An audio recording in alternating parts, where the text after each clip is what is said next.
유대인들에 대해서 언급하면서 로마서 10장에서 이렇게 말을 합니다. 유대인들에 대해서 내가 그들에 대하여 증언하는 것은 하나님에 대한 열정은 그들에게 있지만 그러나 앓매 따른 것이 아니란 것이라. 이렇게 2절에서 말합니다. 이는 그들이 하나님의 의인은 아랑곳하지도 않고 자신들의 의를 세우고 다니느라 자신들을 하나님의 의 아래에 순복시키지 않았기 때문이니라. 사실은 그리스도께서 믿는 모든 자들에게 의가 되시는 율법의 끝이시니라. 자, 유대인들이 하나님에 대한 열정은 있었다. 그러나 앓매 따른 것은 아니었다. 제대로 알고 그러는 것은 아니었다라는 뜻도 있지만은 예수님과 한 몸 된 가운데 예수님의 열정으로 하나님에 대한 열정을 불태웠던 것은 아니다. 이런 뜻입니다. 그러니까 사람의 열정이었다. 이런 뜻이죠. 사람을 내세웠다. 그래서 하나님의 의인은 아랑곳하지도 않고 자신들의 의를 세우고 다녔다. 하나님의 의 아래에 자신들을 순복시키지 않고 자기들이 나섰다. 자기들의 의를 내세우고 나섰다. 이렇게 평가하고 있어요. 그러니까 율법 하에 있는 유대인들이 예수께서 율법을 완성하고 끝내셨다는 걸 인정하지 않고 있는 그런 태도를 꼬집고 있는 말이죠. 사도행전 18장에서 에베소에 나타난 아폴로라는 사람이 유대인들의 회당에 와서 하나님의 말씀들을 아주 열정적으로 잘 가르쳤다 그래요. 주의 도 안에서 교육받아서 성경에 능통한 데다가 능변가였다. 그래서 하나님의 말씀을 열심히 가르쳤다. 그런데 아킬라와 프리스킬라가 그의 설교를 들어보니 여기 로마서 10장 2절에서처럼 하나님에 대한 열정은 있는데 앓매 따른 것은 아니었다는 거예요. 침례인 요한의 침례만 알고 그러는 것이었다. 이렇게 쓰고 있죠, 성령께서. 그러니까 예수께서 끝내신 율법을 완성하고 끝내신 것까지는 커버하지 못했다는 얘기예요. 이 말은 곧 침례인 요한이 예수님의 길을 미리 예비하기 위해서 하나님께서 보내신 선지자였는데 이미 예수께서 오셔서 율법의 의를 이루시고 율법을 종결하셨다는 사실을 인정하지 못하고 있는 거예요. 오신 그분이 바로 하나님께서 보내신 그 메시아, 그 그리스도이셨다는 것을 모르고 있는 상태에서 구약 성경만 가지고 아폴로가 사람들을 가르치고 있는 것이었다. 이런 뜻이었어요. 내가 믿어서 구원에 이른다. 이게 율법의 의의입니다. 율법의 의의는 내가 행하고 내가 믿어서 구원에 이른다. 율법은 그렇게 가르쳐요. 그런데 하나님의 의는 하나님의 은혜로 구원에 이른다. 이렇게 가르치죠. 나를 당신께로 부르시고 또 당신 품에 끌어안아 나와 한 몸 하나의 살이 되어주시는 예수 그리스도의 믿음, 예수 그리스도의 암, 하나님의 그 사랑과 자비, 예수 그리스도의 그 믿음을 통해서 구원에 이른다. 이것이 하나님의 의란 얘기예요. 내가 믿어 구원에 이른다는 발상은 하나님의 의는 아랑곳하지 않는 태도예요. 나의 자기 의를 내세우기에 바빠서 하나님의 의에 나 자신을 순복시키지 않는 것. 그런 가운데 하나님의 은혜는 필요 없어. 사실상 이렇게 말하고 있는 거예요. 내 힘으로 구원을 내 손으로 붙잡겠소 하는 발상. 이게 내가 믿어 구원에 이른다는 발상이에요. 기독교라는 이름의 종교가 이 발상을 고수하고 있어요. 도무지 이 생각을 놓으려고 하질 않아요. 예수 믿고 구원받으라고 가르치는 게 바로 그거예요. 네가 믿으면 구원받는다.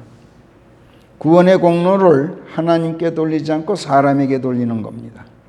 이런 그릇된 교리를 버리고 성경의 구원 교리를 따르지 않는 한 하나님에 대한 열정이 아무리 뜨겁더라도 그들은 구원에 이르지 못합니다. 율법은 구원의 법이 아닙니다. 죄를 고발하는 법이에요.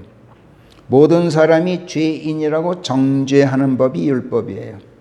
그렇기 때문에 모든 사람을 부르시는 예수 그리스도께로 데려다 놓는 법이에요.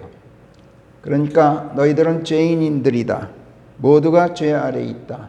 그래서 너희는 죽을 수밖에 없다. 이렇게 정죄해 놓고 그러므로 이제 오시게 될 메시아를 기다리고 있으라. 회개하고 그분께서 오시면 그분께로 그분을 영접하라. 여기까지가 율법이 하는 모든 것이에요. 여기서 율법의 역할은 끝나요. 그리고 오신 예수 그리스도를 가리켜서 이분이 바로 그 그리스도시다 라고까지는 율법이 지목하지 못했어요. 사람도 율법을 통해서 죄를 알게 되고 율법을 통해서 자기가 죄인이라는 것을 깨닫고 또 율법에 의해서 예수 그리스도 앞으로 이끌려 나오게 되는데 이끌려 나온 다음 여기서부터는 사람이 할 일이 하나도 없어요. 여기서부터는 전적으로 성령께서 하시는 일이에요. 하나부터 10까지 성령께서 역사하시는 하나님의 몫이에요. 예수께서 어떤 분이신가? 이걸 가르쳐 주시는 것도 성령이시고 그분이 내 죄들을 대신 짊어지고 대속의 죽음을 죽으셨다. 또 죽은 자들로부터 다시 일으켜 주셔서 영원히 살아계신다는 것, 이것도 성령께서 증언하셔요. 또 그러하신 분께서 나를 당신 품에 끌어안고 나를 당신 안에 넣고자 하신다. 나와 한 몸 하나의 살이 되고자 하신다. 그래서 나를 지금 부르고 계신다. 이것을 가르쳐 주는 것도 성령이셔요. 그리고 그러하신 분을 믿고 의탁해서 모든 것을 그분께 맡기고 예수 그리스도 품에 안기도록 나를 그분 안에 집어넣어 주시는 분도 성령이셔요.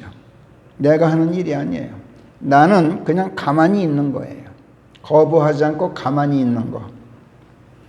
예수 그리스도의 죽으심 안에서 내 죄의 몸을 멸하고 내 옛사람을 죽여버리는 것도 성령께서 하시는 일이에요. 또 예수 그리스도의 부활에 편성시켜서 그분의 다시 사심 안에서 나를 새 사람으로 다시 살려 일으켜 주시는 것도 성령께서 하시는 일이에요. 그리고 나를 의롭다고 선포하고 영원한 생명 안에 들어오게 되었다고 선언하는 것도 성령께서 하시는 일이고 장차 그리스도께서 다시 오시면 죽었던 몸이 새 몸을 받아 입고 하늘로 들려 올라가서 하나님의 영원 세계 속에서 하나님과 함께 살게 된다. 이것을 약속하시는 분도 성령이시고 이 약속의 보증도장을 찍고 보증인이 되어주시는 분도 성령이셔요. 그러니까 여기까지 내가 하는 일이라고는 아무것도 없고 단지 아무것도 하지 않는 것이 내가 하는 일이에요. 그래서 구원은 하나님의 은혜다. 하나님의 선물이다. 이렇게 성경이 결론을 내리고 있는 거죠. 이 구원의 선물을 받게 되기까지 일어나는 모든 일들이 다 하나님의 은혜예요. 하나님의 선물이에요. 율법이 죄인이라고 정죄한 나를 예수께서 의롭게 하시고 살리셨어요. 그래서 예수께서는 율법을 완성하고 끝내신 거죠. 내 안에 간직되어 있는 하나님의 말씀들이 여기까지 커버하고 있어야 내가 요한의 침례에서 훨씬 뛰어넘어서 하나님의 말씀들을 온전하게 지니고 있는 거예요. 그리고 하나님의 도 전체를 터득하고 있는 거예요. 그리고 이렇게 되어야 하나님의 말씀을 길가에 받은 것도 아니고 돌멩이 밭에 받은 것도 아니고 가시덤불 속에 받은 것도 아니고 좋은 밭에 받은 것이 돼요. 좋은 밭에 받아야 그 말씀이 생명력으로 약동하게 되죠. 그리고 내 입 밖으로 터져 나와서 사람들을 설득하고 감동시키게 돼요. 그 결과 혹은 100배, 혹은 60배, 혹은 30배로 열매를 내게 되죠. 그러니까 사람들이 하나님의 말씀을 속에 간직하고 있다 하면서도 온전한 말씀을 전체를 제대로 가지고 있지 못한 거예요. 아폴로가 그랬어요. 아폴로는 열정은 있었지만 하나님의 도 안에서 가르침받아 성경에 능통하기도 했지만 구약 성경의 한계에 머물러 있어서 모두가 죄인들이라는 것까지는 사람들에게 역설하고 회개를 촉구했어요. 그러나 하나님의 자비, 그리스도의 사랑과 암과 믿음, 그리고 십자가에 달려 죽으신 예수님에 대해서는 몰랐어요. 그리고 사람들에게 그걸 가르치고 전하지는 못했어요. 한편 아킬라와 프리스킬라는 고린도에서 바울을 만난 이후에 줄곧 같이 생활을 해왔기 때문에 구약 율법의 한계를 훨씬 뛰어넘어서 이미 오셨던 그분, 십자가에 달려 죽으셨다가 부활하신 그 그리스도께서 바로 그분이시고 하나님이 보내신 메시아시고 그분께서 전파하신 구원의 복음이 온전한 하나님의 말씀들을 완결하는 것이라는 것을 바울에게서 배웠어요. 그래서 하나님의 도에 대하여 그 전모를 터득하고 있었던 거죠. 그래서 아폴로를 데려다가 하나님의 도에 대하여 완전하게 해설해주고 가르쳤던 것인데 그 덕분에 아폴로가 에베소를 떠나 유럽으로 떠납니다. 아카야 지방 고린도가 있는. 그리고 하나님의 말씀들을 가르쳤을 때 고린도의 유대인들을 능란한 언변으로 설득시켰어요. 납득시켰어요. 그래서 그 전에 바울이 고린도에 있을 때 전파한 복음을 통해서 구원받았던 고린도의 형제들에게 많은 도움을 주게 되었다. 이렇게 증언하고 있는데 그것도 예수께서 그리스도이셨음을 드러내놓고 성경 말씀으로 보여주는 가운데 유대인들을 납득시켰기 때문에 그랬다. 이렇게 쓰고 있어요. 고린도의 유대인들이 어떤 사람들이었습니까? 우리가 기억을 더듬어 보면 바울이 고린도의 유대인 회당에서 성경 말씀들을 가르치고 있을 때 처음에는 귀를 기울이는 것 같았죠. 근데 예수께서 그 그리스도이셨음을 입증하자 태도가 돌변했어요. 그리고 바울에게 반기를 들었죠. 그것도 모자라서 이 작자가 사람들을 설득해서 율법과 반대되게 하나님을 경배하도록 하였다는 죄로 부총독 갈리오에게 고소를 하고 바울을 재판정으로 끌고 갔던 사람들이 고린도의 유대인들이에요. 그 바람에 바울로 하여금 고린도에서 신발을 털며 너희 피가 너희 머리 위로 돌아올지라 이렇게 저주하게까지 만들었어요. 이후로는 내가 이방인들에게로 가겠다 이렇게 선언하고 결국 고린도를 떠나게 만든 사람들이 그곳 유대인들이었어요. 그런데 아폴로가 그런 유대인들을 상대로 해서 똑같이 예수께서 바로 그 그리스도이셨다는 것을 성경 말씀으로 입증했다는 거예요. 그리고 복음을 전하면서 성경 말씀들을 근거로 그걸 입증하는 가운데 그들을 능란하게 납득시켰다는 거예요. 바울이 못한 걸 아폴로가 한 거예요. 이런 점에서 보면 적어도 당시 아카야 지방의 활동상에서만큼은 아폴로가 사도 바울보다도 복음 전도자로서 더 효과적으로 사역했던 유능한 전도자였음이 분명해 보여요. 물론 그렇지만 아폴로가 바울보다 더 유능해서가 아니라 바울이 씨를 뿌렸다면 아폴로는 바울이 심은 밭에 물을 주도록 성령께서 인도하셨던 거예요. 성령께서는 복음 전도자들로 하여금 역할을 분담시키세요.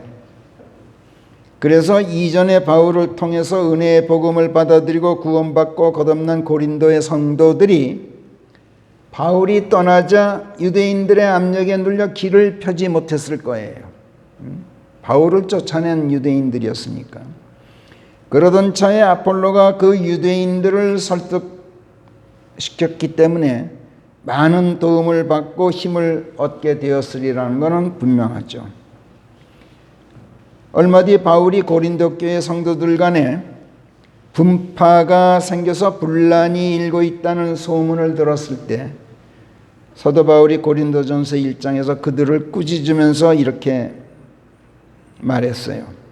너희가 저마다 말하기를 나는 바울파다, 나는 아폴로파다, 나는 게바파다, 나는 그리스도파다 한다는 소문이 들리는데 그리스도께서 나뉘셨느냐, 이렇게 12절에서 질타하고 있는 것을 보면 아폴로가 베드로나 바울 같은 대사도들과 어깨를 나란히 할 만큼 고린도 교회 성도들 내에서 한 분파를 형성하였을 만큼 영향력이 대단했다는 것을 우리가 알 수 있어요. 바울은 고린도전서 3장에서도 분파로 나뉘는 것을 질타하면서 이렇게 말하고 있어요. 3절부터 보면 너희가 아직도 육신적이기 때문에 내가 말하는데 너희 가운데 시기와 다툼과 분파가 있다. 그래도 너희가 육신적이 아니라 하겠느냐? 사람들처럼 행하는 것이 아니라 하겠느냐? 이렇게 말하고 있어요. 육신적으로 행하는 것을 사람들처럼 행한다고 표현하고 있는데 주목하세요. 그리스도인은 사람들처럼 행해서는 안 되는 사람들이라는 뜻이에요. 참 놀라운 표현이죠. 그리스도인은 그리스도인이에요. 일반 사람들과 다르단 말이에요. 4절 너희가 육신적이 아니면 누구는 말하기를 나는 바울파라 하고 누구는 나는 아폴로파다 하겠느냐. 너희는 주께서 각 사람에게 주신 대로 그들에 의해서 믿게 되었나니 그렇다면 그들은 일꾼들이지 그렇지 않다면 바울은 누구고 아폴로는 누구냐. 내가 심었고 아폴로는 물을 주었지만 그러나 자라게 하시는 분은 하나님이시다. 사실이 그러한즉 자라게 하시는 하나님 말고는 누구도 심는 자나 물 주는 자나 다 아무것도 아니다. 무릇 심는 자나 물 주는 자가 매 한 가지다. 그런즉 사람은 자기가 수고한 대로 자기 자신의 보상을 받게 된다. 이렇게 3절부터 8절까지 고린도전서 3장에서 쓰고 있어요. 그리고 고린도전서 4장 6절에서도 하나의 비유로 나와 아폴로에 견주었다.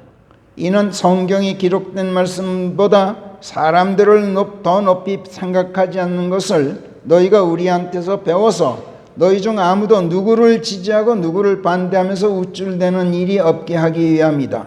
이렇게 쓰고 있어요. 아무튼 아폴로는 사도 바울의 동역자로서 우리가 여태까지 생각해 왔던 것 이상으로 복음 전도 사역에서 매우 중요한 역할을 했던 인물이에요. 그런데 그 결정적인 계기가 에베소에서 아킬라와 프리스킬라를 만나게 되었던 거예요. 그리고 이들 부부로부터 하나님의 도에 대해 완전하게 배우게 되었다는 것이 대단히 중요한 계기가 되었어요.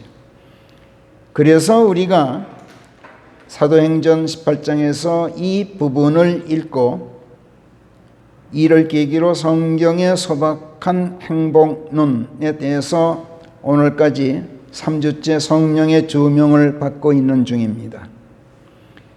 그런데 하나님의 도가 성경의 행복론에 연관되었던 까닭은 또 성령께서 시편 128편에서 아주 소박한 현세적 행복론을 개진하시면서 128장 시편 128편 1절 2절에서 주를 경외하는 자는 누구나 다 복되다. 곧 그분의 길들 안에서 행하는 자가 복되다. 이는 네가 하는 일이 잘 되어서 네 손이 수고하여 얻은 것을 네가 먹게 될 것임인즉 네가 행복하리라. 이렇게 성령께서 말씀하셨던 것이 계기가 되어서 오늘로 3주째 성경의 소박한 행복론이라는 제목으로 설교가 진행되고 있는 중이에요. 하나님을 두려워하는 사람은 누구나 다 그분의 길들 안에서 행합니다. 그러면 하는 일이 잘 되어서 그의 손으로 수고하여 얻은 것을 그가 먹게 된다. 이것이 성경의 행복론이에요. 성령께서 시편 128편에서 이렇게 말씀하셨던 것인데 여기서 말씀하는 하나님의 길들, 이것은 문자 그대로 하나님의 도를 말해요. 하나님의 도, 길도자. 하나님의 도란 무엇이냐에 대해서는 우리 이미 공부했어요. 하나님의 법도의 준말이다. 하나님께서 세계를 경영하시는 하나님의 방법, 방책과 기준, 또 한 사람 한 사람 개인의 삶에 개입하셔서 그 삶을 이끌어 가시는 하나님의 섭리 방식, 또 각 사람이 행한 대로 보응해서 상찬으로 갚고 또 응보해서 징벌로 보복하시는 하나님의 지엄하고 엄정하고 공명정대하고 공평한 재판 방식과 기준, 이것도 하나님의 법도예요. 그러나 그럼에도 불구하고 절대로 자비를 잃지 않으시는 하나님의 은혜로우심과 자비로우심, 이것이 하나님의 법도다. 이렇게 우리가 배웠죠.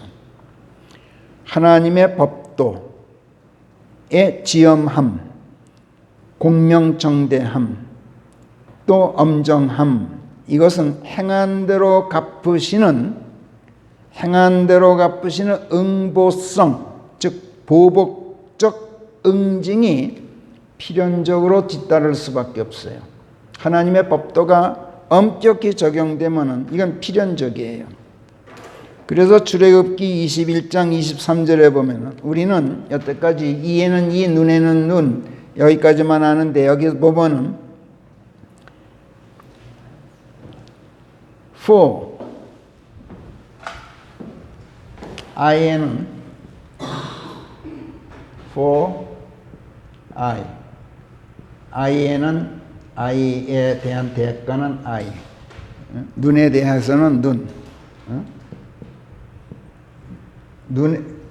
이에 대해서는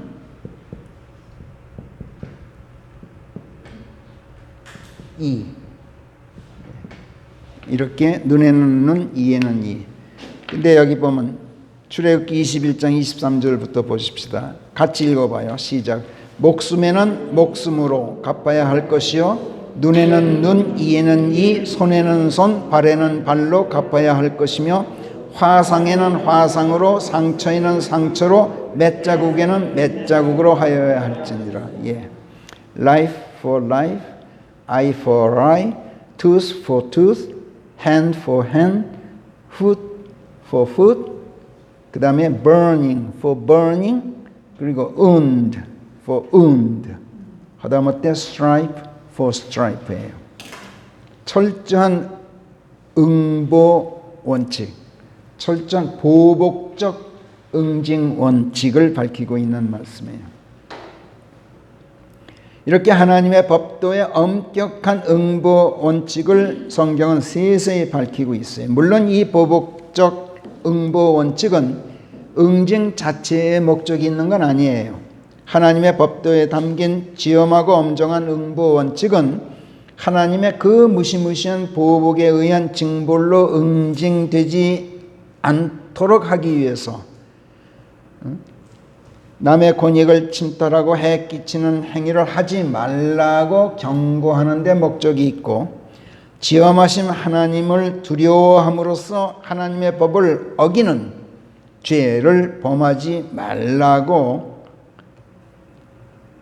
그리고 하나님께서 제정하신 법을 준수하라고 명령하신 그 하나님의 권위를 짓밟지 말라고, 죄의 예방의 그 1차적인 목적이 있었어요. 그리고 그럼에도 불구하고 죄를 지었을 경우에는 그 피해를 배상해서 가해자와 피해자 간의 다툼을 완화하고 화해를 복구시키는 데 그 2차적인 목적이 있었어요. 하나님의 법도에 담긴 이 법정신, 범법의 죄건, 침탈의 죄건, 오류의 죄건. 성경은 인간이 범하는 세상의 죄를 3가지로 분류한다 그랬죠.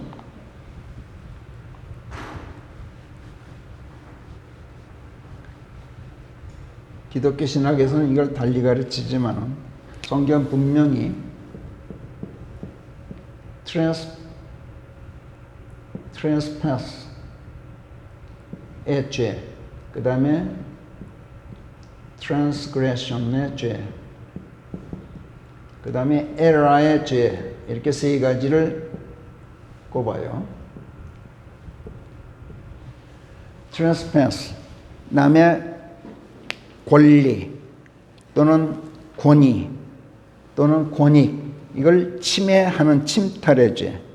트랜스그레션은 하나님의 법을 어기는 범법의 죄. 에라, 이것은 실수의 죄 또는 탈선의 죄, 모르고 지은 오류의 과오의 죄. 이 3가지를 성경은 죄의 전체를 이렇게 3가지로 나누어서 설명하고 있어요. 자, 어찌됐든 죄를 예방하기 위해서 하나님의 그 법도가 그렇게 엄격하고 지엄하고 엄정한데, 그럼에도 불구하고 죄를 지었을 경우에는 배상을 해서 다툼을 해소하고 화해를 회복시키려는데 그 2차적인 목적이 있었단 말이에요.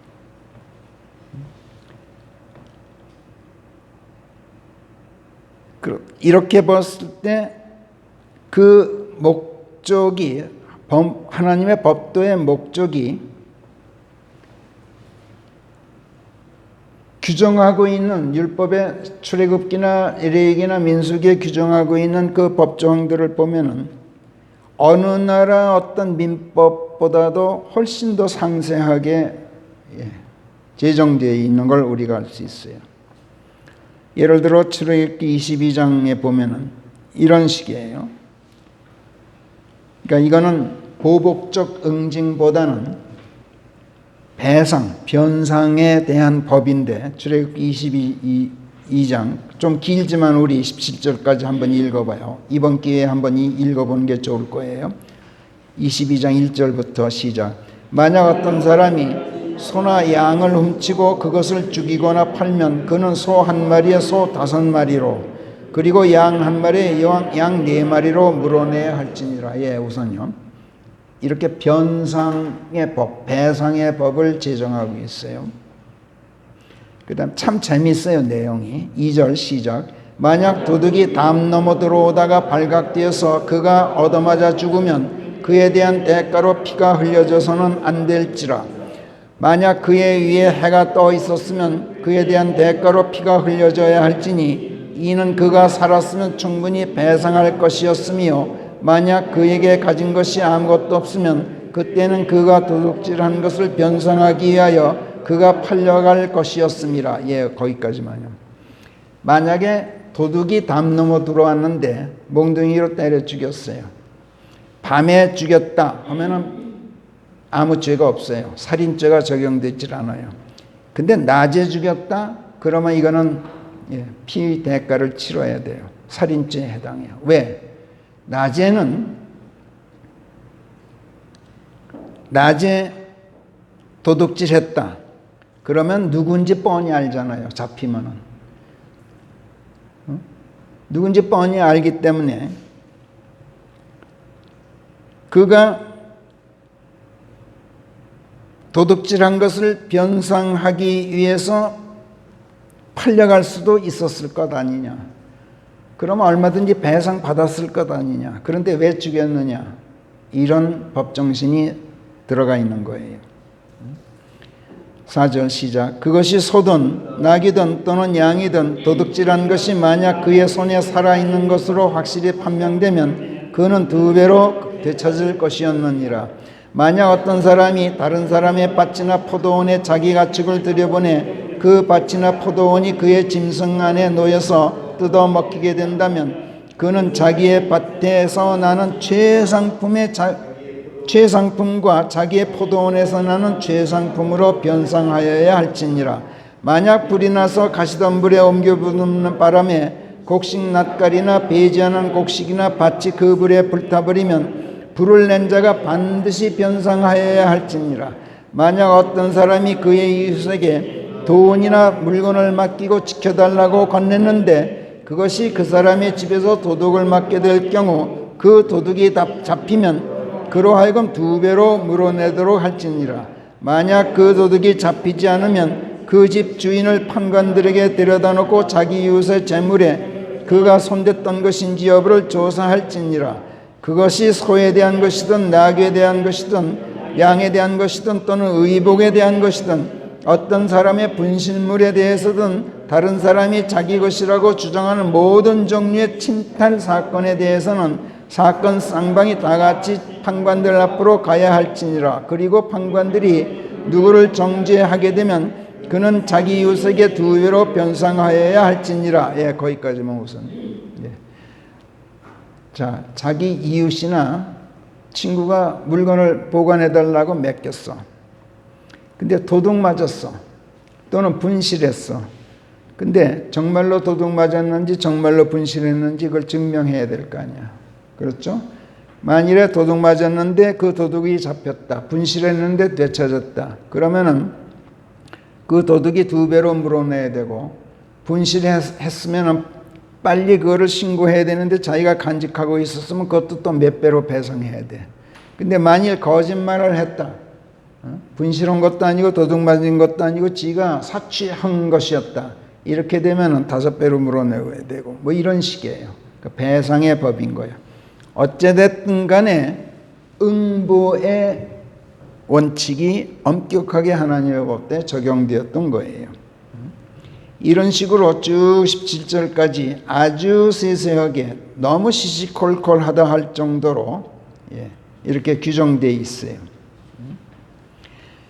하나님의 법도가 남에게 피해를 입혀서 침탈의 죄를 지었을 경우 배상을 통해서 분쟁을 해소하고 화해를 복구하고자 하는데 그 목적이 있었던 거예요. 레위기 6장에서도 2절, 3절, 4절, 5절에서 이렇게 명시되어 있어요. 집에서 읽어보도록 하세요. 레위기 24장에도 보면은 17, 18, 19에서 19, 20절에서 어떤 사람이라도 죽이는 자는 반드시 처형되어야 할지니라. 그리고 어떤 사람이 자기 이웃에게 흠집을 내면 그가 한 대로 그에게 가해져야 할 것인즉 찢음에는 찢음, 눈에는 눈, 이에는 이. 여기서 또 추가되죠. breach for breach라는 게 응징의 법으로 추가돼요. 그 다음에 blemish for blemish가 추가돼요. 여기서 이렇게 보복적 응보 원칙을 명시하고 있으면서도 18절에서는 짐승을 죽이는 자는 그것을 변상하여야 할지니 짐승은 짐승으로 beast for beast가 나와요. 이렇게 명시하고 있어요. 하나님의 법도가 보복적 응보만이 아니라 배상을 통해서 분쟁을 해소하고 화해를 복구하는 데 목적이 있음을 명시하고 있는 거예요. 하나님의 법도에 적용되는 이런 응보 원칙이 범죄를 예방할 목적, 또 배상을 통해서 화해를 복구할 목적으로 한다는 것은 이익과 손실이 어느 한쪽으로도 기울거나 치우치지 않도록 하는 형평성, 이것이 하나님의 법도의 대원칙이라는 것을 말하고 있어요. 하나님의 법도의 대원칙은 형평성이에요. 형평이 뭐예요? 형평. 여러분 천칭저울 아시죠? 보통 천평이라고들 말하는데 그렇게 발음해도 상관없어요. 이게 칭자예요. 저울 칭자. 하늘 천자하고 같이 써요. 천평, 천칭. 원래는 천칭이라고 읽어야 맞아요. 저울 중에서 가장 정밀한 저울이 천칭저울이에요. 여기서 이게 벼화자 아니에요. 벽시 하늘도 충분히 그 무게를 달아볼 수 있는 저울이 천칭저울이에요. 저울대가 이렇게 있어요.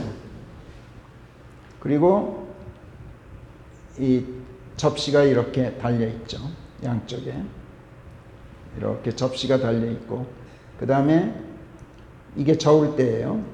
그 다음에 중심축이 이렇게 있고, 근데 여기 눈금이 있는데 천중간에 이렇게 지침이 있어요.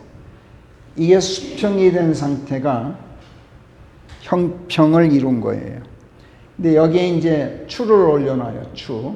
이 추를 분동이라 그러는데, 분동 여러 가지 무게 0.1g에서부터 시작해서 몇십 g에 이르는 여러 가지 추를 올려놓고, 여기에 물건을 중량을 달고자 하는 물건을 올려놓고 수평이 되면은 이게 여기에 올려진 추의 무게하고 똑같기 때문에 여기에 10g짜리를 올려놓는데 형평이 되었다. 그러면 이게 10g이다. 이렇게 판정을 하는 거야. 그러니까 이것이 이렇게 기울거나 이렇게 기울어서는 절대로 형평이 이루어진 게 아닌 거예요. 하나님의 법도는 절대로 이렇게 형평을 이루어야 되는 거예요. 이렇게 되면은 형평을 이룰 때 이 지침이 이 눈금의 정중앙을 향해서 직립을 해요. 이렇게 딱 직립을 해요. 이 직립 상태를 성경은 뭐라 하냐면 upright라고 말해요. 킹제임스 성경은 위를 향해서 똑바르다, 직립했다, 마음이 바르다, 올곧다, 이런 뜻이죠. 정직하다라는 honest라는 단어도 성경에는 나오지만은 성경이 말하는 정직이 바로 이거예요. 정중앙에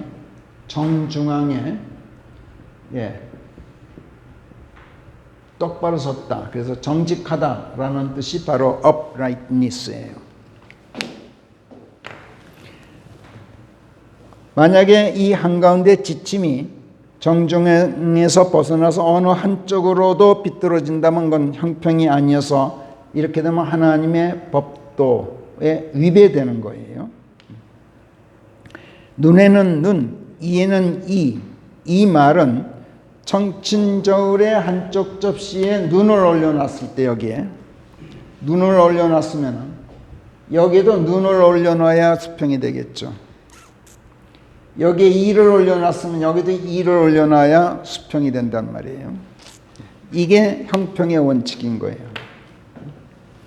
저울대가 수평을 이루도록 하는 것, 저울의 지침이 정확하게 정중앙에 직립하고 서 있도록 하는 것, 그렇게 해야 어느 한쪽이 더 손해보거나 어느 한쪽이 더 이익을 보는 일 없이 형평성을 유지하는 것, 이것이 눈에는 눈, 이에는 이라는 그 법칙의 원칙인 거예요. 하나님의 법도가 이 형평성을 잃지 않기 위해서 응보 원칙이 엄격하게 적용되는 건데, 피상적으로 보면은 응보 원칙이 엄격하게 적용되는 한 그 법도 안으로 하나님의 자비가 비집고 들어갈 틈은 없어 보이죠. 눈에는 눈, 이에는 이라는 원칙이 적용되는 것에 어떻게 하나님의 용서가 비집고 들어갈 수 있겠어요? 그렇잖아요. 눈에는 눈이야. 용서가 있을 수가 없는 거야. 피상적으로는 그렇잖아요. 그런데 여러분, 사실은 놀랍게도 하나님의 법도가 이렇게 매우 엄격한 응보 원칙의 토대 위에 서 있기 때문에 하나님의 자비가 비집고 들어갈 문이 활짝 열려요. 대단히 역설적인 얘기지만 그래요. 하나님께서 당신의 법도를 아주 무서울 정도로 엄정하게 제정해 놓으신 이유는 하나님의 자비가 개입할 수 있는 길을 열어놓기 위해서 그런 거예요. 나중에 이제 여러분이 아시게 돼요. 눈에는 눈, 이에는 이, 목숨에는 목숨, 손에는 손, 발에는 발. 하다못해 화상에는 화상, 세상에 화상을 입혔다 그래서 화상을 입혀야 그게 하나님의 법도가 갖는 엄정한 응징, 보복적 응징이 살아나요.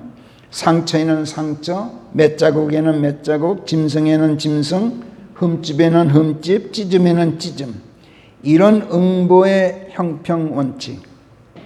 여기에 또 한 가지가 있어요. 이건 하나님이 정한 게 아니라 사탄이 또 하나님께 상신한 또 그 응보성 그 원칙이 또 하나 있어요. 욥기 2장 4절에서 살갗에는 살갗이라는 걸 또 하나 제기하죠. skin for skin.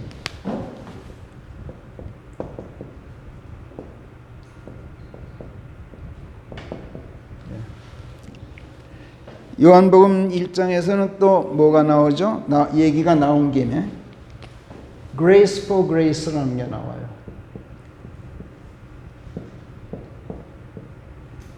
은혜는 은혜. 우리말 역본들이 다 개역본은 말할 것도 없고 뭐 킹제임스라는 타이틀을 붙인 모든 역본들도 은혜 위에 은혜로라 라고 오역한 거. 은혜 위에 은혜로라. 그러니까 grace for grace의 그 본뜻을 전혀 번역자들이 이해를 못한 거야. 하나님께서는 예수 그리스도를 메시아로 인정하고 하나님의 어린 양이시고 하나님께서 자비를 베풀기 위해서 십자가에 달아 죽이실 그 희생제물이 되어 죽으실 그분이라는 것을 우리가 인식하고 그분을 구주로 영접하였을 때 하나님께서 은혜 입으신 것으로 생각을 하셔요. 고맙다. 너희들이 내 아들 예수를 그렇게 받아들여주니 참 고맙다. 그래서 나도 너에게 은혜를 베풀겠다. 이게 grace for grace예요. 그래서 은혜에는 은혜, 라고 번역해야 되는데 이걸 은혜 위에 은혜로라. 그러니까 하나님께서 은혜에 은혜를 더 주셨다. 이런 식으로 엉터리로 해놨단 말이에요. 어찌됐든 사탄이 욥기 2장 4절에서 스킨에는 스킨이라 그랬습니다. 그래서 이거를 제대로 또 이해하는 사람이 없는 것 같아요. 가죽에는 가죽이라 그랬습니다. 옛날에는 가죽이 화폐로 사용된 적이 있었다. 그래서 물건값을 치를 때 가죽에는 가죽으로 뭐 이런 식으로 표현한 것이다. 이렇게 엉터리를 했는데 그게 아니에요. 살갗에는 살건, 피부에는 피부다. 문자 그대로예요. 자, 하나님께 살갗에는 살갗이라 그랬습니다. 욥기 2장 3절에서 하나님께서 사탄에게 묻습니다. 너 어디 갔다 왔니? 예, 두루두루 다니고 왔습니다. 그래, 내 종 욥을 보았느냐? 내가 눈여겨본 끝에 완전하고 마음이 곧은 사람이요. 여기서 마음이 곧다가 upright예요. 하나님을 두려워하고 악을 멀리하는 자로 땅에 그와 같은 자가 아무도 없다는 것을 내가 깊이 생각해 봤느냐? 이렇게 해서 땅에 내려보냈는데 그래서 욥을 치도록 하셨는데 다시 다녀온 두 번째 지금 질문이에요. 이게 네가 그를 해코지하려고 나를 움직여 까닭 없이 그를 멸하려고 하였음에도 불구하고 그는 여전히 자신의 본 모습을 고수하고 있느니라. 하나님께서 욥을 이렇게 변호하고 계셔요. 이때 사탄이 반론을 제기하죠. 살갗에는 살갗입니다. 실로 사람이란 제 목숨을 위해서라면 제가 가진 모든 것을 내놓는 법입니다. 지금 당장 주의 손을 뻗어 그의 뼈와 그의 살을 건드리기만 해보십시오. 그러면 단연코 그가 주의 면전에 대고 주께 욕을 퍼부을 겁니다. 여기서 skin for skin. 문둥병처럼 사람의 겉을 감싸고 있는 피부, 살갗에 병변이 생기도록 하면 이건 속병이 아니기 때문에 겉으로 드러나잖아요. 그죠? 그래서 그 질환을 숨길 수가 없어요. 내가 속이 아픈 거는 그냥 안 아픈 척 할 수 있는데 이런데 종기가 생겨보세요. 창피해서 나돌아다니기가 힘들잖아요. 요즘에는 나 환자들을 위한 특별 요양시설이 있어서 소록도 같은 그런 특정 지역의 나병 환자들을 격리 수용하기 때문에 마음대로 나돌아다니는 문둥병자가 없어요. 근데 예전에는 제가 어렸을 때만 해도 그래요. 나병 환자들이 길거리를 횡행하고 다녔어요. 체면불구하고 사람들 앞에 진물이 질질 흐르는 그 살갗을 들이대요. 위협하면서. 그래 돈을 뜯거나 대문 앞에서 작년에 왔던 각설이 타령을 해서 뭘 주지 않고는 절대로 떠나질 않아요. 살갗에는 살갗이라는 이 말은 그래서 체면에는 체면이라는 뜻이에요.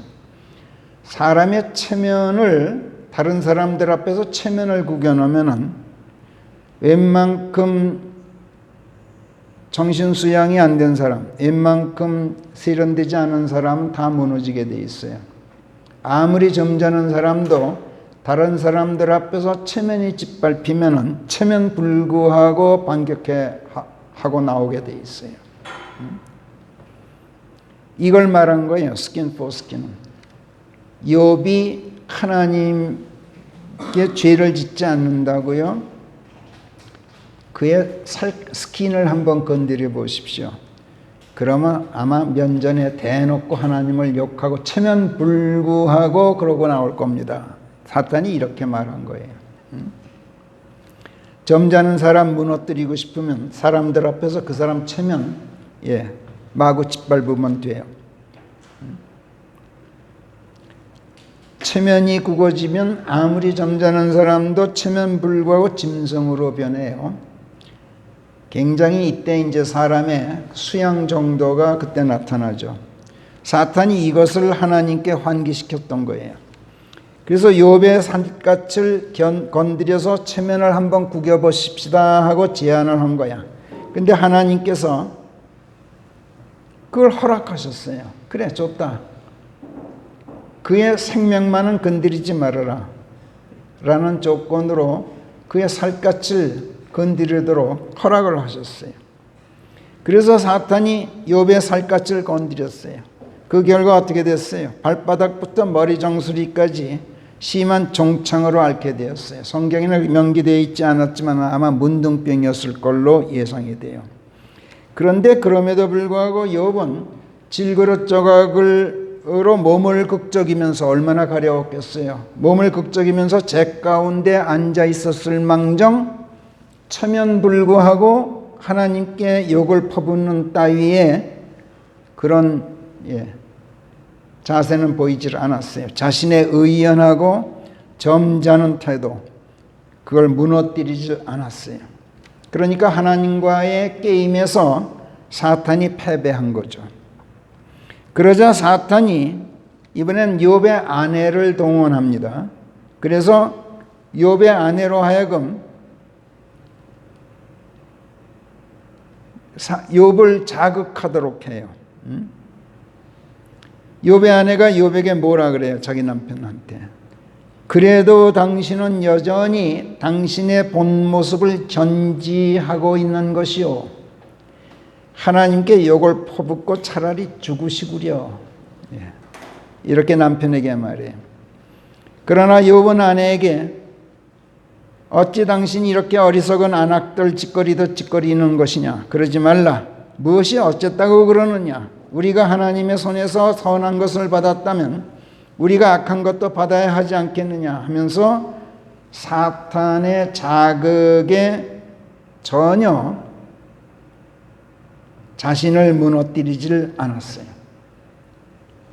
그의 입술로 하나님께 죄를 짓지 않았다. 이렇게 욥기 2장 10절이 증언하죠.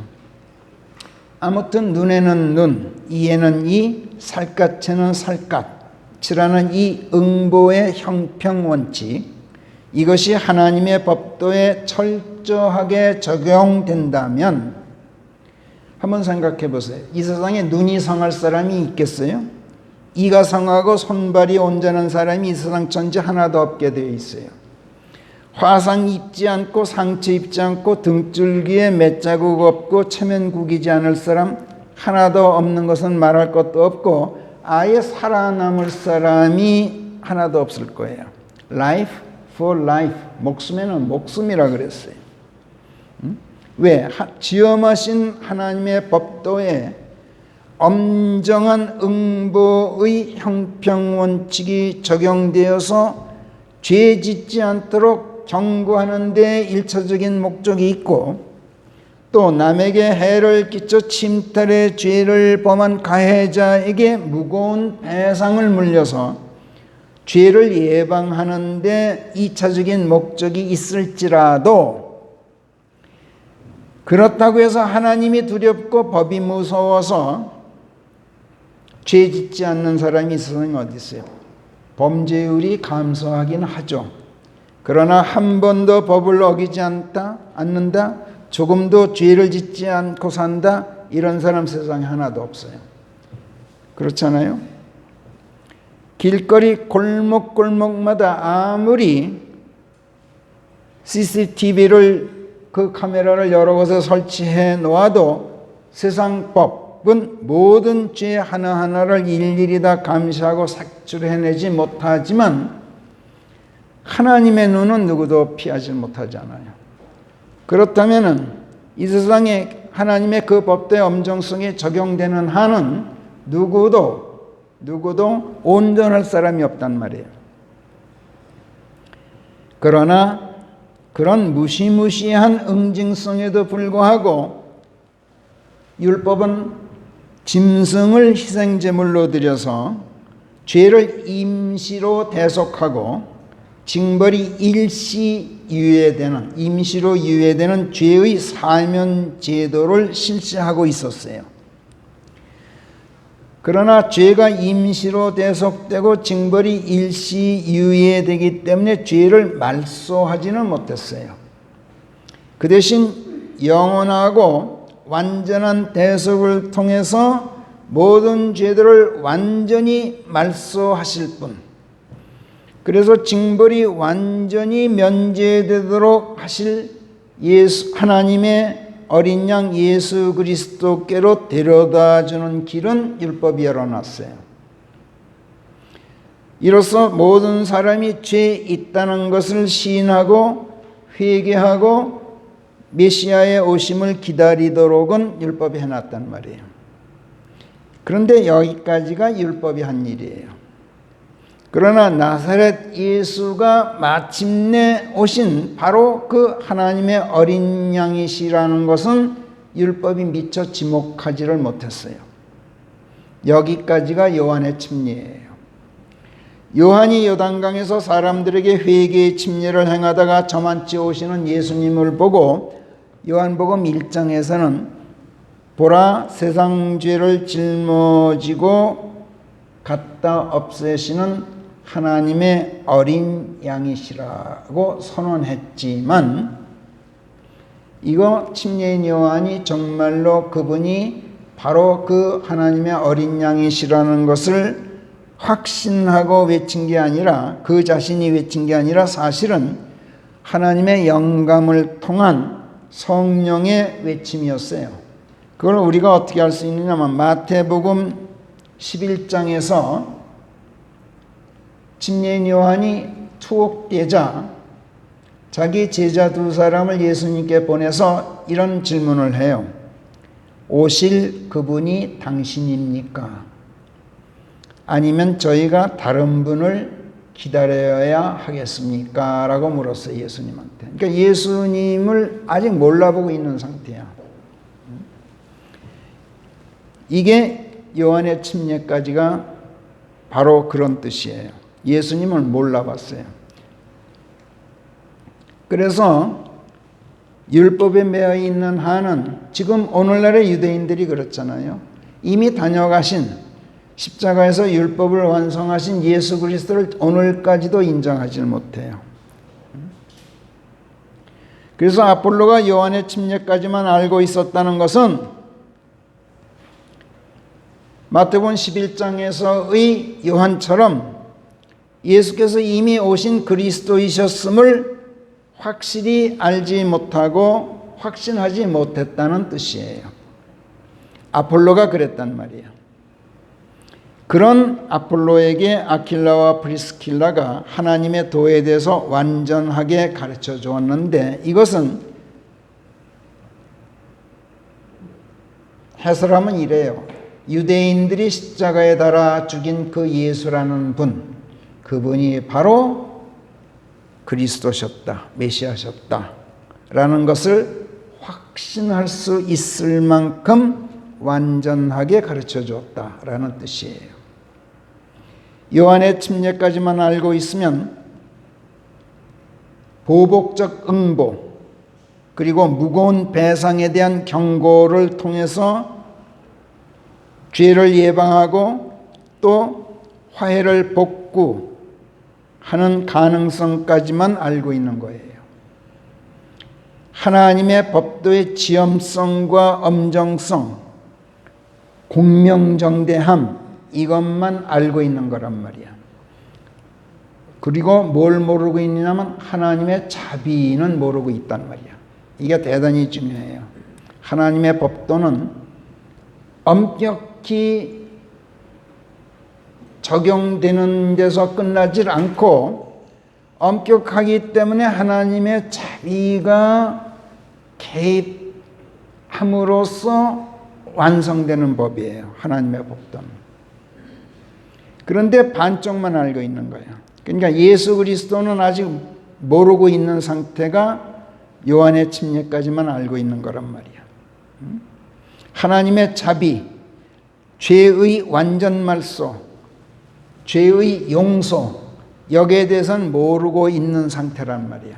요한의 침례까지만 알고 있는 것은. 오늘날의 유대인들이 그래요. 유대인들은 그리스도를 통해서 죄가 말소되었다는 사실을 지금도 몰라요. 지금도 메시아를 기다려요. 그 사람들은. 물론 구약 율법 시대에 하나님의 자비가 제시되지 않았던 것은 물론 아니에요. 예를 들어 출애굽기 20장 5절 같은 데서 나 주 네 하나님은 방심하지 않는 끈질긴 하나님이다. 그래서 나를 미워하는 자들은 3대 4대 이르기까지 그 아비들의 패역을 그 자식들 위해서 찾아본다. 이렇게 경고하셨어요. 그러니까 하나님의 법대 엄정성을 말씀하셨던 것인데, 그러면서도 6절에서는 뭐라 그러시냐면 그러나 나를 사랑하고 내 계명을 지키는 자들에겐 천대 이르기까지 자비를 보인다. 이렇게 자비까지 언급하셨어요. 그러나 문제는 하나님의 계명들을 온전히 다 지킨다는 것이 불가능하다는 데 있어요. 하나님의 계명들을 온전히 다 지킨다는 것은 불가능해요. 그렇다면 하나님의 자비를 입을 수 있는 사람이 하나도 있을 수가 없어요. 실질적으로는. 하나님께서 자비를 제시하셨지만 그 자비를 입을 사람이 없는 거야. 그렇다면 하나님의 자비는 사실상 있으나만 하죠. 이것이 율법의 한계예요. 하나님의 법도가 이 한계에서 끝난다면 하나님의 자비는 베풀어질 기회가 없어요. 하나님의 자비가 베풀어질 기회가 없으면 눈에는 눈, 이에는 이라는 이 법도의 응보적 형평성만이 적용될 수밖에 없어요. 사람들을 하나님의 저울에 올려놓았을 때, 여기다가 하나님의 저울을 사람을 올려놨어요. 여기다가. 이랬을 때 하나님의 의를 여기다 올려놨을 때 형평을 이룬다. 그래서 그 저울대가 수평이 된다. 이렇게 될 사람 하나도 없잖아요. 앞에서 천칭 이야기를 제가 말씀드렸지만 이 저울대 한쪽 끝 접시에 무게를 달아볼 그 물건을 올려놓는 접시고, 여기는 기준이 되는 분동을 올려놓는 접시예요. 그런데 이 하나님의 천칭저울에서는 이 분동이 하나님의 법도이고 하나님의 성품이에요. 전체 무게를, 이것의 무게를 달아보기 위해서 여러 가지 하나님의 성품들을 여기다 올려놔요. 그래 놓고 이것과 평형을 이루어야만 이 사람이 합격이야. 만일에 이쪽이 무거워서 이렇게 기울었다고 합시다. 저울이. 그러면 하나님 쪽이 가벼운 거죠. 근데 사람 쪽이 더 무거워. 이거 왜 그래요?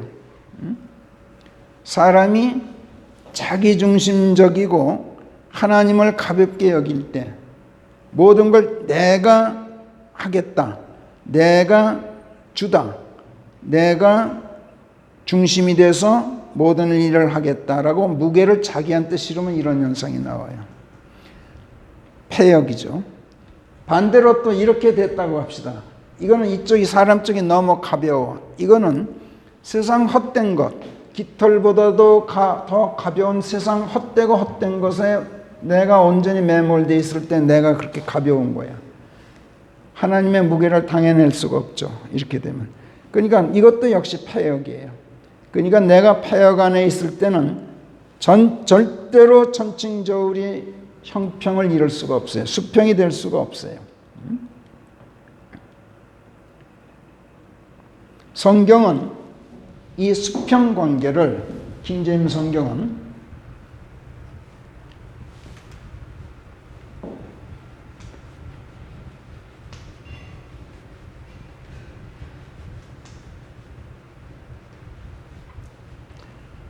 수평 관계를 성경은 뭐라고 표현하느냐면은 영어로 에코티라 그래요. 이퀄이라는 것 아시죠? 동등하다는 거. 에코티라 그래요. 평형, 형평.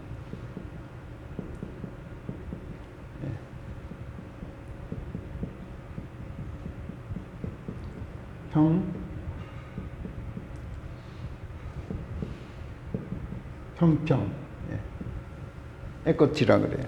그리고 이 형평이 깨진 상태, 이걸 반대말, 이거를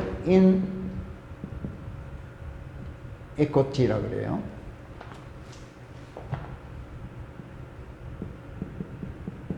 이거를 우리는 폐역이라고 옮겨요. 이것을 우리는 형평이라고 옮기고 이걸 폐역이라고 옮겨요. 천칭 저울에서 이 지침이 정중앙에서 벗어난 상태, 이 지침이 정중앙에 직립하고 있어야 되는데 일로 기울면 지침이 이렇게 벗어나겠죠. 이렇게 기울면 지침이 이렇게 벗어나겠죠. 좌로나 우로나 정중앙에서 정도에서 곁으로 벗어난 상태가 인에코티예요. 에코티의 반대란 말이에요. 여기서는 E를 쓰는데 여기서는 I를 씁니다.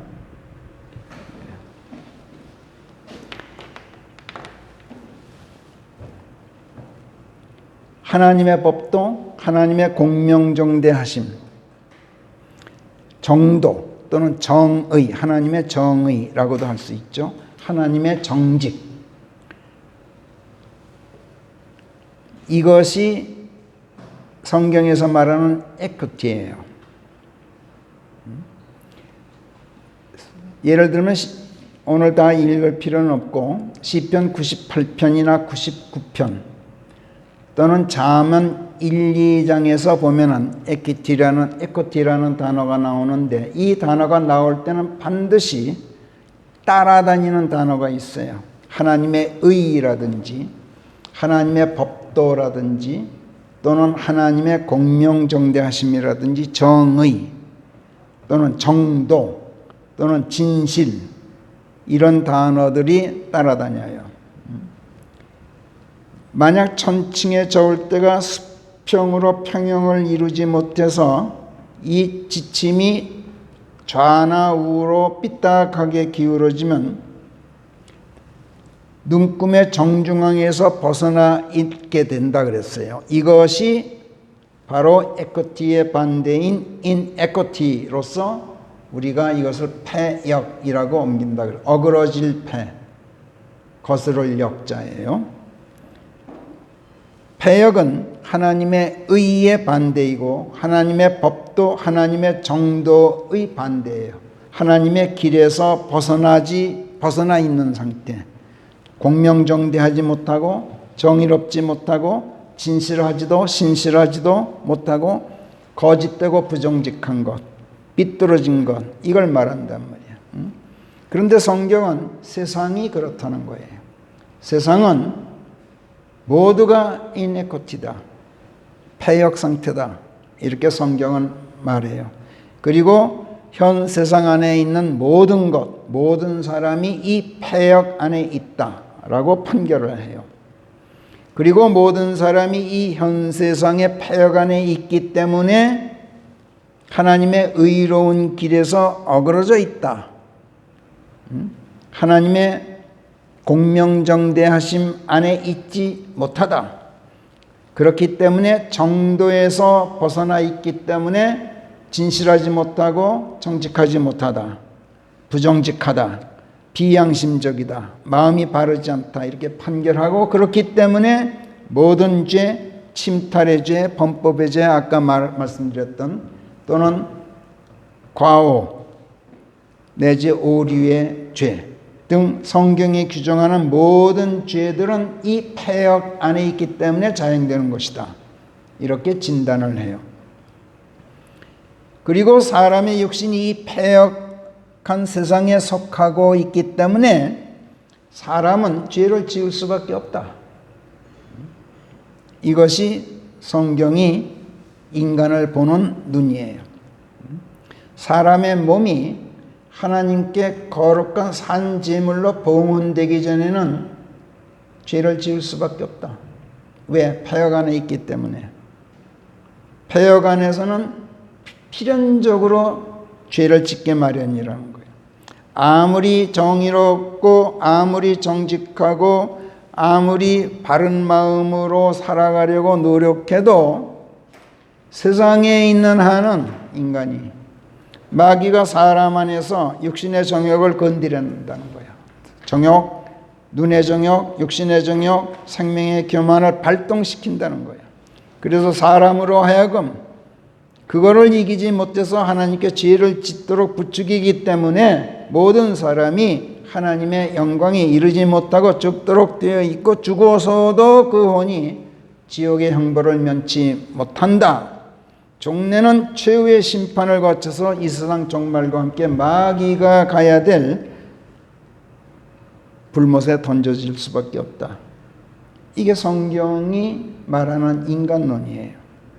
아무리 죄를 짓지 않는다 해도 폐역 안에 있으면 그렇다는 거야. 폐역 안에 있다는 것 자체가 죄들 안에 있는 것이고 세상에 속하였다는 것 자체로 죄를 짓고 있는 것이어서 하나님의 길에서 벗어나 있다는 것 자체로 지옥을 향한 죽음의 길을 걷고 있는 것이라고 성경 규정을 해요. 이게 대단히 무서운 일이에요. 그러니까 이 하나님의 천칭저울에 내가 올려져 있을 때 깨끗이 상태가 된다는 것은 불가능해요. 그래서 하나님께서는 나를 어떻게 하시느냐? 아주 간단해요, 원리가. 자, 천칭저울이 있어요. 접시가 이렇게 있어요. 여기에 그리스도를 올려놓았어요. 그런데 이게 형평을 이루어지려면은 여기에 그리스도를 또 올려놓으면 되잖아요. 그러면 정확하게 무게가 똑같죠. 내가 올라갈 자리에 그리스도를 올려놔요. 그리고 이 그리스도 안에 나를 집어넣으신단 말이에요. 그러니까 나는 나를 그리스도 안에 집어넣고 나를 안고 계신 그리스도를 여기다 떡 올려놓으시니까 이쪽하고 이 분동으로 올라가신 그리스도하고 나를 안고 들어가신 그리스도하고 똑같은 무게가 될 수밖에 없어요. 이게 하나님의 자비이고 사랑이고 나를 구원하시는 방식이에요. 이것이 하나님의 법도의 완결판이에요. 그러니까 하나님의 법도는 그렇게 엄정하고 그렇게 지엄함에도 불구하고 하나님의 자비가 비집고 들어올 길을 열어놓고 있고 하나님의 자비가 들어와야만 완성되는 것이 하나님의 법도란 말이에요. 그래서 성경은 이제 결론이에요. 그러므로 하나님의 길들 안에서 행하는 자는 행복하다라고 결론을 내리는 거예요. 하나님의 길들 안에 있다는 건 뭘 말해요? 그리스도 안에 있다는 뜻 아니겠어요? 내가 길이다. 예수께서 선언하셨잖아요. 그런데 그 그리스도가 어디 계셔요? 말씀으로 계시죠? 그렇기 때문에 하나님의 길들 안에 있다 하면 하나님의 말씀 안에 있다는 뜻이에요. 하나님의 말씀 안에 있게 되면 내가 그리스도 안에 있는 거예요.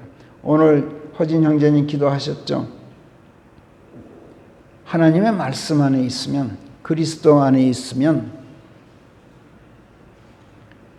들락날락 하지 말고 어바이드 하고 있으면, 계속 머물러 있으면 자연스럽게 이루어지는 아주 신비스러운 일이 있어요.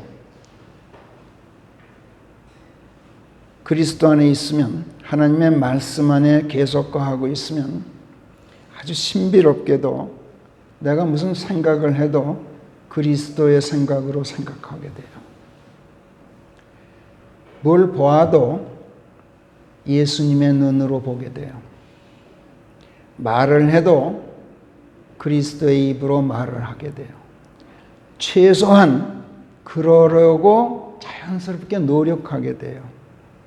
모든 상황에서 예수 그리스도의 권능과 그분의 사랑으로 일을 처리하고자 하는 마음이 생겨요. 이게 하나님의 말씀 안에 거하고 있는 사람의 특징이에요. 자연스럽게 그렇게 돼요. 하나님의 말씀은 여느 언어가 아니에요. 살아있는 말씀이에요. 생명력을 가지고 있는 말씀이에요. 그 말씀이 내 안에 있으면 움직여요. 활동해요. 그리스도가 되어서 활동하셔요. 그래서 내 생각을 지배하고 내 눈, 내 감각, 내 사고, 내 지혜, 나의 모든 것을 그리스도께서 장악하셔요.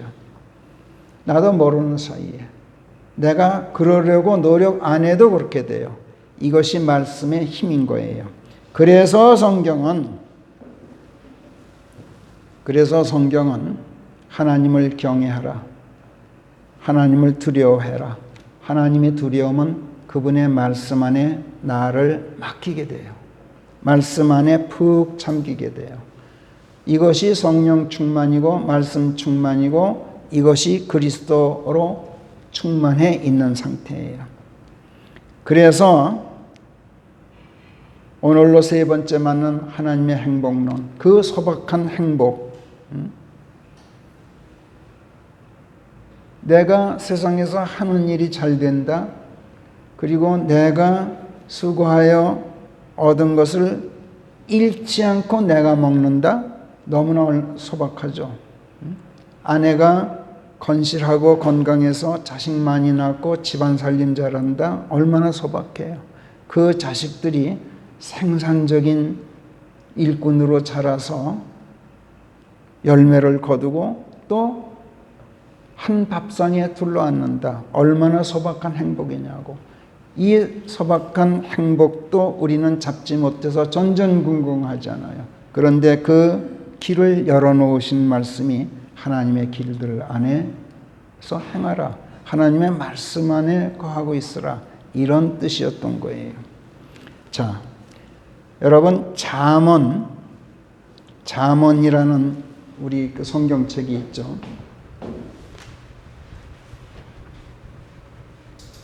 잠언의 잠자가 무슨 잠자인지 아세요? 이렇게 써요. 대나무죽 밑에 다 함자를 써요. 이게 바늘 잠자예요. 바늘은 옛날에 대나무를 뾰족하게 깎아서 만들었었잖아요. 그래서 대나무 죽자가 있는 거고, 다 함자, 다 한다는 뜻이 바늘 밑에 있어요. 이게 바늘 잠자예요. 바늘은 1차적으로 무슨 일을 해요? 찌르는 역할을 하죠. 끝이 뾰족해서. 양심을 찌르고 피부를 찔러요. 잠언이 찌르는 말씀이란 뜻이에요. 내 양심을 찌르고 내 피부를 찔러요. 그래서 각성시켜요. 그런가 하면 바늘은 또 무슨 일을 합니까? 아까 천칭 저울에서 지침 밑에는 바늘을 보았죠. 정중앙에서 하나님을 향해서 직립하고 있는 바늘, 굉장히 끝이 예민해서 조금만 기울어도 삐뚤어져요. 그 끝이. 그런데 그 천칭 저울이 지침이 이 바늘이란 말이에요. 그런데 왜 다함자가 여기 들어가느냐? 하나님의 이 접시에 분동이 올라가는데 이 분동이 0.1g에서부터 몇십 g에 이르기까지 모든 분동을 하나님께서 여기에 다 올려놓으셔요. 다 올려놓으셔요. 올려놓고 나를 여기다 올려놓으셔요. 그러니 이 무게와 같아질 사람이 그리스도 말고는 아무도 없게 해놓으셨단 말이야. 그래서 나를 그리스도 안에 집어넣으시는 거야. 그런데 아까 우리가 시편 126편에서 봤죠. 주께서 나를 포로되어 있는 데서 되돌려 놓으셨을 때 저는 마치 꿈을 꾸는 것과 같이 기뻤습니다. 행복했습니다. 우리가 지난날 세상에 포로되어 있고 죄에 포로되어 있을 때 하나님께서 나를 꺼내셨죠. 이집트에서 출애굽시켜 주셨죠. 그때 그 기쁨을 그렇게 표현했던 거야. 그런데 4절에서 뭐라 그랬어요? 그런데도 불구하고 나를 하나님 우리를 포로되어 있는 데서 되돌려 놓아 주십시오라고 또 간구하고 있어요. 우리가 지난날 포로되어 있던 데서 되돌려졌음에도 불구하고 다시 벗어났음을 말하는 거예요. 우리는 그리스도인들이라고 자처하지만 그리스도 안에 있다고 자처하지만 우리도 모르는 사이에 그리스도 밖으로 빠져나가 있는 거예요. 그렇기 때문에 시편 기자는 저를 다시 그리스도 안에 집어넣어 주십시오라고 간구하고 있는 거예요. 그러면 내가 눈물로 씨를 뿌려도 기쁨으로 단을 거두게 될 것입니다. 이렇게 하나님께 말씀드리고 있는 걸 보았어요. 이것이 하나님께서 지시하시는 행복을 잡는 길이라는 걸 오늘 성령께서 우리에게 가르쳐 주셨던 거예요. 마지막으로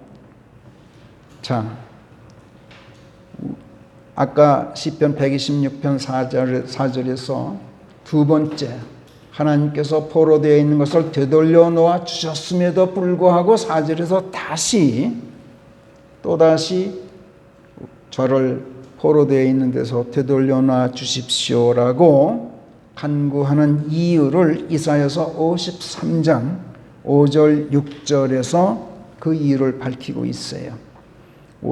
이사야서 53장 5절 6절을 함께 읽는 것으로 오늘 설교를 마치도록 하겠어요. 5절 시작.